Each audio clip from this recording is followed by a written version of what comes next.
Hello बच्चों, आज हम टेंस चेंज करेंगे। ये है I will be writing my exam this time tomorrow. ये कौन सा टेंस है? ये है फ्यूचर टेंस। फ्यूचर का कौन सा पार्ट है? विल बी, मतलब कॉन्टीन्यूस है। इसको चेंज करना है किस में? पास्ट कॉन्टीन्यूस में। ये है फ्यूचर कॉन्टीन्यूस और हमें करना है पास्ट कॉन्टीन्यूस में। तो सिर्फ और सिर्फ ये विल बी चेंज होगा। तो क्या रहेगा?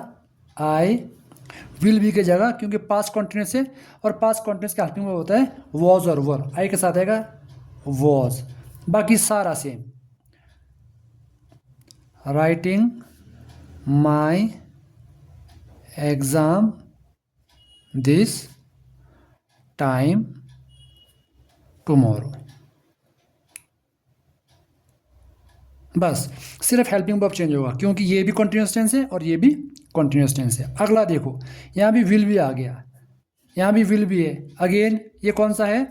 Past, sorry future continuous. अब चेंज किस में करना है? प्रेजेंट कॉन्टिन्यूस में। पास्ट कॉन्टिन्यूस का हेल्पिंग वर्ब क्या होता है? वॉज और वर। आई के साथ लग गया वॉज। प्रेजेंट कॉन्टिन्यूस का होता है इज, एम, आर। तो ही है, ही थर्ड पर्सन, उसके साथ क्या आता है? ही के साथ आता है इज। बाकी सारा same. Waiting for us, waiting for us. अगला थर्ड, आई नो दिस। ये कौन सा टेंस है? Simple present. कैसे पता चला? यहाँ पे हेल्पिंग वर्ब नहीं है और वर्ब का फर्स्ट फॉर्म है। जब भी हेल्पिंग वर्ब नहीं हो और वर्ब का फर्स्ट फॉर्म हो तो वो प्रेजेंट टेंस होता है, सिंपल प्रेजेंट। प्रेजेंट का भी सिंपल प्रेजेंट। हमने करना है इसको सिंपल पास्ट में। यहाँ भी क्या है? यहाँ पे कौन सा फॉर्म है? Second form, first form sorry. और फर्स्ट को क्या करेंगे? Second form. नो का सेकंड फॉर्म क्या होता है? New,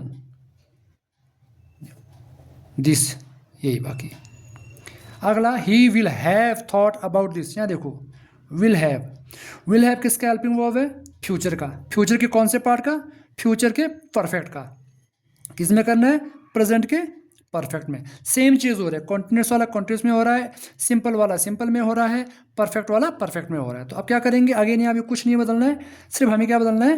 will have helping verb बदलना है। तो हमें किस में बदलना है? प्रेजेंट परफेक्ट में। उसके होते हैं हैज़ और हैव। तो ही के साथ क्या आएगा? Has, he has. बाकी वही, thought about this. He wanted to know more about the job. Wanted helping verb नहीं है तो मतलब वर्ब का सेकंड फॉर्म है। और जब बिना हेल्पिंग वर्ब के वर्ब का सेकंड फॉर्म होता है तो वो होता है सिंपल पास्ट। कौन सा होता है? Simple past. जब बिना हेल्पिंग वर्ब का फर्स्ट फॉर्म होता है वर्ब का तो वो सिंपल प्रेजेंट।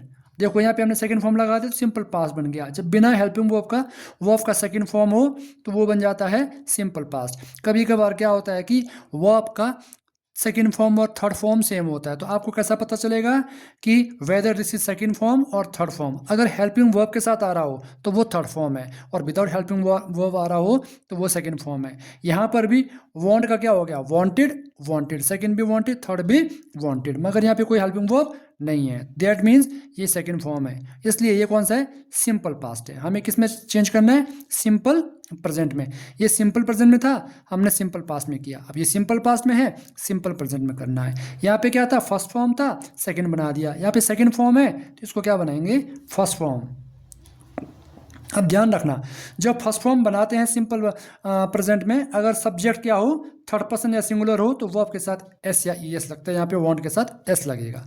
बाकी सारा वही, टू नो मोर, सारा सेम लिखना है, अबाउट द जॉब। नेक्स्ट है, I am leaving for England tomorrow. Change into future continuous. I am leaving, verb helping verb है और वर्ब में आईएनजी है। जब इज एम आर लगाओ, इज एम आर में से कोई लगाओ हेल्पिंग वर्ब हो तो कौन सा होता है? वो होता है प्रेजेंट कॉन्टिन्यूस। हमें किस में करना है?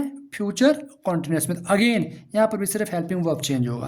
तो फ्यूचर कॉन्टिन्यूस का हेल्पिंग वर्ब क्या होता है? यहाँ पर भी आया था, ये देखो, विल भी, विल भी इसका होता है विल बी और शेल बी।